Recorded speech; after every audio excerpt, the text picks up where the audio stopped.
네, 선거가 진짜 코앞입니다. 우리나라 선거 전략의 달인이십니다. 이영작 박사님 모셨습니다. 어서 오십시오.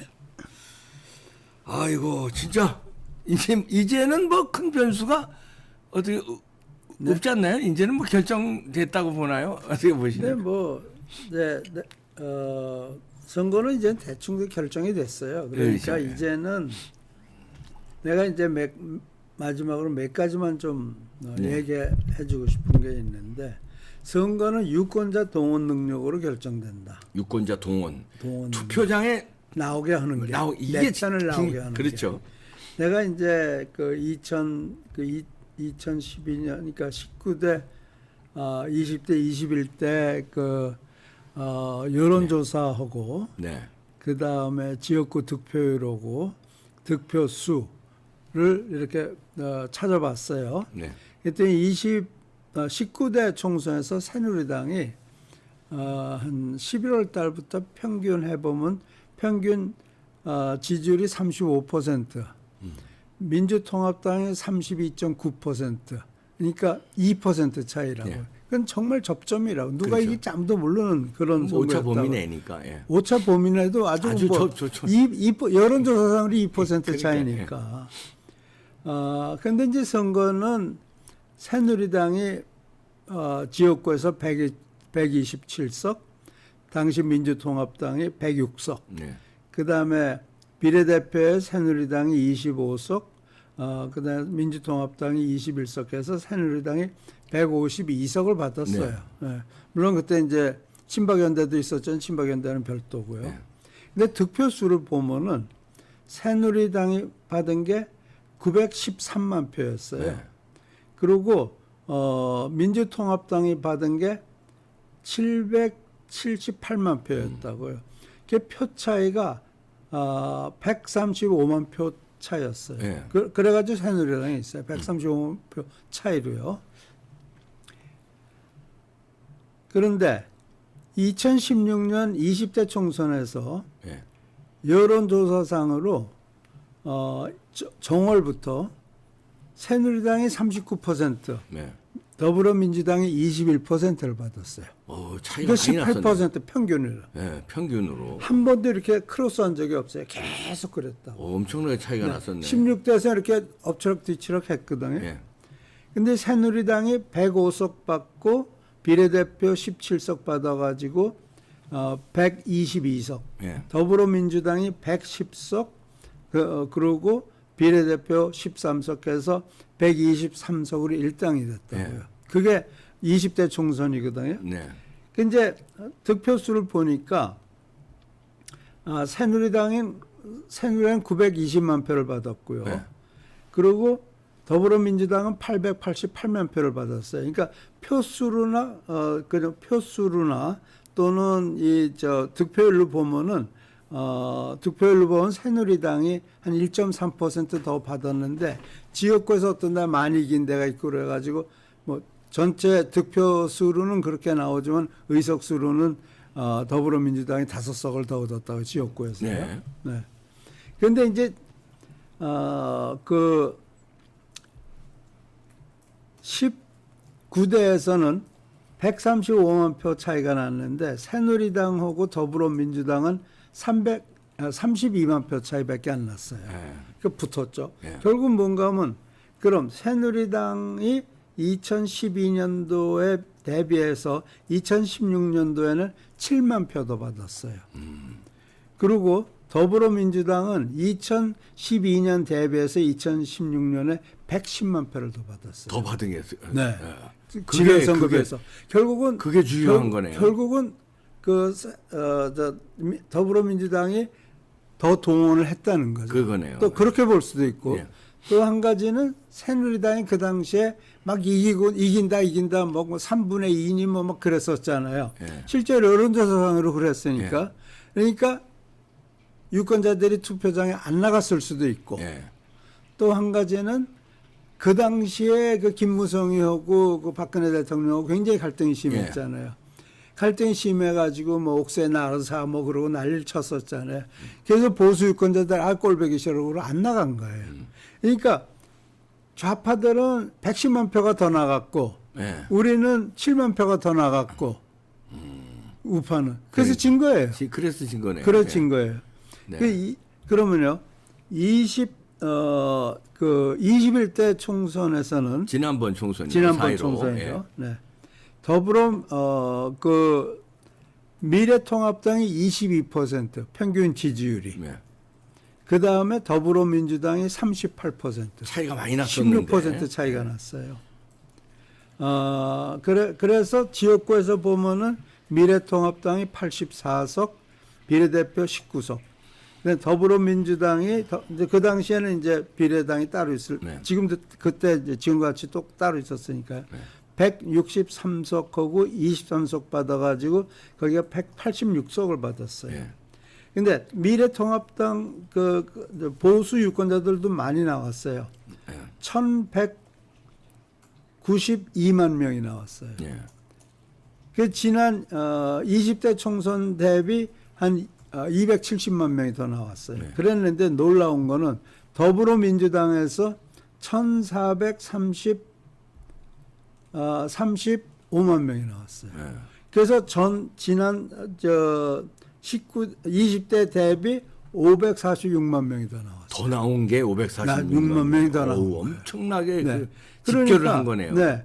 그러니까 표 차이가 243만 표예요. 그러니까 16대 때 135만 표 차이를 해서 새누리당이 압승을 했잖아요. 예. 그리고 20대 총선에서는 32만 표 얻고 근소한 차이로 졌다고요. 이번에는 지난 총선에서는 243만 표가 덜 나왔어요. 그러니까 물론 보수도 많이 나왔지만 더불어민주당이 더 많이 나온 거예요. 네. 그 이제 여러 가지 생각해 보면 한 가지 이유를 생각할 수 있었던 건 뭐 그 당시에 이제 코로나 전국이었고 그래서 굉장히 국난이었고 또 그 당시에 사실은 문재인 대통령의 지지율이 높았거든요. 네. 그래서 그런 것도 작용을 하지 않았나. 그리고 그 당시에 이 미래통합당은 말이 많았잖아요. 네. 뭐 누구예요? 이준석이하고 황총리하고 막 갈등이 생기고 굉장히 했었잖아요. 예. 결국 그런 것 때문에 동원이 덜 된 거예요. 예. 그래서 결국은 20대, 21대 총선 패배는 보수 유권자 동원 능력에서 보수당이 실패한 거예요. 네, 그래서 결국 보수파가 거기에 실패해서 그래서 이걸 보면은 여론조사 중요하죠. 20대 여론조사 보면 19%, 18% 차이로 이기고 있었지만 결국 동원이 안 되니까 진 거예요. 결과는 반대로 나온 거예요. 결과가 반대로 나온 거죠. 여론조사 결과하고 결과도 중요하지만 사실 더 중요한 거는 동원이다. 동원이에요. 유권자들 어떻게 모티베이션해서 어떻게 자극해서 나오게 하느냐. 그게 굉장히 중요해요. 네. 그리고 선거는 주머니가 결정을 쳐요. 주머니라는 건 뭐 경제 사정 얘기하는 서민경제죠. 서민경제. 서민경제가 결정하는데 이제 지난번에 여기 나와서 그런 얘기를 했지만 유권자들은 민주당이 민생 경제를 더 잘할 것이라고 믿고 있어요. 그건 뭐 갤럽이나 다른 데서 한 게 아니고 내가 한 조사에서 그렇게 나왔으니까 뭐 내가 거짓말할 리는 없겠죠. 그런 거를. 그래서 이제 내가 이걸 가지고 이를 타협하기 위한 그 노력과 이제 공약이 중요한데 최근에 이제 지난 일주일 이내로 두 가지 민생 공약을 했죠. 그 가공식품에 대한 부가가치세를 줄여주겠다라는 것과 그 다음에 영세 상인의 부가가치세를 전에는 8천만 원까지를 면제를 해줬는데 2억까지 면제해주겠다. 네. 그래서 영세 서민들이 부가가치세 부담을 없애주는 그런 발표를 했다고요. 네. 사실 그런 거를 계속 이제 당에서 계속 얘기를 해야 되는데 얼마나 하고 있는지 모르겠어요. 네. 그래서 그 민생 경제에 대한 얘기를 내가 여기서 한 것이 주요를 한 것인지 아닌지 모르겠지만 그리고 좀 내가 1월 말 그때쯤부터 얘기를 했는데 좀 늦었다는 감은 그리고 들지만 조금 더 과감하게 감세 정책을 했으면 어떨까 싶어요. 그렇게 그렇죠. 근데 지금 설명하신 그 두 가지 말고도 네. 아주 진짜 소득세, 근로소득세 소득세를 몇 퍼센트 저 뭐 깎는다. 왜 뭐 그렇게 구체적으로 전 온 근데 국민에게 이게 빵 하고 내가 그래서 예. 이 재정경제 공무원 말 듣지 말라고까지 얘기를 했다. 그러니까 그렇게 말씀하셨죠. 네, 예. 그랬는데 뭐 아, 그럼 좀 내 마음대로 되는 게 아니죠. 시원한 감세 정책이 글쎄 안 말이에요. 나와서요. 그래서 좀. 아무튼 그래서 네. 그렇지만 네. 없는 것보다 그렇죠. 좀 예, 예. 낫지 않을까. 서민들한테 도움이 되지 네. 않을까. 민생을 적어도 국민의힘은 생각하는 정당이다. 구체적으로 이렇게 민생을 그거는 한다라는 좀 얘기를 보여줬고요. 했다는 게 중요하고 그걸 앞으로 일주일 동안 계속 얘기하는 게 중요하고요. 예. 그다음에 민심은 결정됐다. 민심을 요동치지 않는다. 네. 이게 내가 이제 갤럽의 2월달 조사를 보면요, 2월 달에 4번 했거든요. 네. 그러니까 1주, 3주, 4주, 5주. 그다음에 갤럽이 또 3월 달에 1, 2, 3, 4주 4번을 했어요. 네. 그래서 2월 달에는 그 샘플 사이즈가 4,006명. 그다음에 3월 달에는 4,004명. 그러니까 굉장히 대규모 그걸 다 합친 거니까요. 네. 그걸 보면은 이미 이제 2월 달 들어서면서부터는 이 엎치락뒤치락 하던 것이 끝나고 대충 빨간 게 위에 쭉 계속해서 그러니까 내가 보는 게 이제 내셔널 뷰로 바로메터 서베이하고 갤럽 두 가지를 보는데 둘 다 이제 빨간 게 위에 올라왔어요. 2월 달부터 계속해서. 그래서 보면은 전체적으로 봤을 때 2월 달에는 국힘당이 4% 차이로 이기고 있고 그 다음에 갤럽 조사 4% 이기고 있어요. 그러니까 누가 몇 퍼센트 받는 게 중요한 게 아니고 몇 퍼센트 이기냐가 중요한 예. 거니까요. 그리고 3월 달은 5%. 그러니까 이미 전국적으로 4, 5% 이상의 지지를 받고 있어요. 지금 현재. 그다음에 서울에서는 2월 달에는 9% 차이로 이기고 있었고 그다음에 3월 달엔 11%. 그러니까 9에서 11은 뭐 그건 같은 숫자라고 볼 수 있고요. 인천 경기에서는 민주당이 한 4%, 2월에는 4%, 3월에는 5%. 그러니까 4, 5% 정도 앞서 있어요. 그러니까 호남을 빼놓고는 지금 사실은 인천 경기에서 유일하게 퍼센트가 떨어지고 있어요. 충청도에서는 2월 달에 8% 이기고 있었고 3월에 10% 이기고 있었어요. 국힘이 앞서고 있다 이랬네. 국힘이 앞서고 있어요. 그럼 인천 경기 빼놓고는 전체적으로 국힘이 앞서고 있다 이렇게 인천 봐요. 경기 호남 빼놓고. 호남 빼놓고 예. 네. 그래서 지금 전체적으로 앞서 있다. 네. 그렇게 볼 수가 있고요. 한 가지 재미있는 거는 호남권에서 호남권이 2월 달에는 53% 차이로 민주당이 이기고 있었는데 네. 국힘당에 비해서요. 지금 3월 달은 43% 차이로 이기고 있다. 민주당이. 그러니까 10%가 빠진 거예요. 네. 그러니까 이 10%가 어디로 가느냐? 갈 데가 없잖아요. 할 데가 없죠. 그건 뭐 그건 집에 있는 거예요. 예, 그렇죠. 그 사람들이 집에 그 사람이 국힘 찍을 리는 절대 없죠. 국회 호남에서. 찍을 리는 없고 그렇다고 그 사람들이 지금 거기 호남에서요. 지금 민주당 지지율이 60%에서 52%로 떨어졌어요. 2월에서 3월로 가면서 8%가 빠졌어요. 그죠. 거기에 뭐 이낙연 당이 조금 뭐 가져가는 것도 있겠죠. 그렇지만 아무튼 전체적으로 좀 호남이 좀 처져 있다. 근데 사실은 보수도 즐거워할 건 아니에요. 지난 2월 달에는 국힘당이 경남에서 48%를 받았는데 지금 44% 받고 있으니까 한 4% 차이니까 뭐 그거는 호남처럼 이렇게 많이 빠진 것 같지는 않아요. 네. 그리고 이제 연령별로 봤을 때요. 지금 일반적으로 남성 20대 유권자들에서는 국힘당이 이기고 있어요. 네. 근데 여성 20, 30대에서 지고 있고요. 네. 그런데 20대에서 큰 차이 안 나고 그 다음에 30대에서도 2월 달엔 마이너스 6%였는데 지금 마이너스 4%. 그러니까 거기서 지고 있는 거고. 예. 그 재밌는 게요. 50대가 민주당의 지지율이 40%에서 35%로 빠졌어요. 민주당. 네, 민주당 지지율이. 그래서 50대가 2월 달에는 6% 정도 지고 있었는데 국힘당이요. 지금 1% 차이로 예. 지고 있어요. 그러니까 맞붙어 있어요. 그래서 이게 무슨 현상이냐? 50대가 이렇게 빠진 게 물론 뭐 40대는 큰 변화가 없지만요.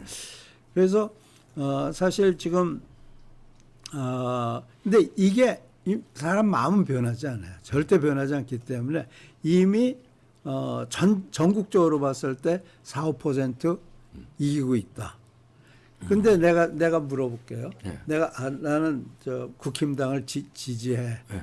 근데 이번 투표는 견제가 중요하니까 민주당 찍어. 절대 그렇게 안 하죠. 그렇죠.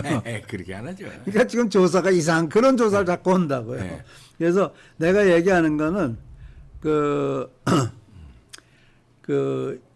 2월 갤럽의 2월 조사 통합, 3월 조사 통합을 보면은 4, 5% 이기고 있고 서울에서 한 10% 가량 지고 있고 인천 경기에서 4, 5% 서울에서 10% 이기고 있고 국힘당이 이기고 있고 민주당에서 민주당이 인천 경기에서 4, 5% 이기고 있고 충청권에선 국힘당이 8에서 10% 정도 이기고 있다. 네. 그게 지금 민심인 것 같아요. 근데 1월까지 엎치락 뒤치락 했었는데 2월부터 조금 갤럽이 딱 치고 넘어가. 가닥이 잡힌 거네요. 네, 가닥이 잡혔어요. 그리고 이제 제가 항상 하는 얘기 중에 유권자는 귀소 본능이 있다. 예. 좌파는 좌파 투표장에 나가면은 그렇죠. 좌파 찍지 우파 안 찍어요. 예. 우파는 투표장에 나가면 내가 저 새끼들 아무리 욕하다가도 자기 편 찍는 게 그래. 그게 귀소 본능이거든요. 예. 저 새끼란 말은 취소하고요. 예. 그래서 중요한 거는 예. 누구를 찍느냐가 중요한 게 아니에요. 어차피 누구 찍느냐는 정해져 있어요. 투표장으로 부르느냐. 투표장으로 불러내는 게. 예. 그래서 여기서 또 지난번에 얘기했지만 GOTV, Get Out to Vote, Get out to 사람들하고 vote. 예. 투표하게 하는 거. 그게 중요하다. 그리고 이제 저는 우리가 진인사 대천명. 예. 나는 옛날에 진인사 수천명이라고 그러는데 요새는 진인사 대천명으로 있더라고요. 예. 그러니까 열심히 노력을 하고 그다음에 하늘의 명령, 하늘의 명을 기다린다. 우리가 이민위천이라고 그러잖아요. 네. 백성을 하늘처럼 여기라고 그랬잖아요. 그러니까 우리 선거에서는 진인사 대천명. 그래서 최대의 노력을 하고 하늘의 명령을 기다린다. 백성의 명령을 기다린다. 이게요. 2016년도에 종로에서 오세훈이 45.8% 지지를 받았고요. 네. 정세균이 28.5%를 받았대요. 네. 근데 오세훈은 그러니까 뭐 이긴 거 아니에요. 뭐 네. 17, 8% 이기고 있으니까 이긴 거란 말이에요. 그래서 다른 후보들 지원해서도 다니고 그랬다고요. 정세균은 그런 동안 계속 종로 바닥을 다지고 다녔어요. 정세균이 이겼잖아요. 그래요. 네. 지금 내가 국힘당 사람 이름을 뭐 하긴 대기는 뭐 거시기 하지만 윤 대통령의 한 후보는 국민에게 무릎 꿇고 대통령실과 내각은 즉각 총선 사퇴하라는 이상한 소리 하는 사람도 있었고 또 다른 후보는 윤 대통령에게 국민의힘을 탈당해야 된다는 함은경이요. 예.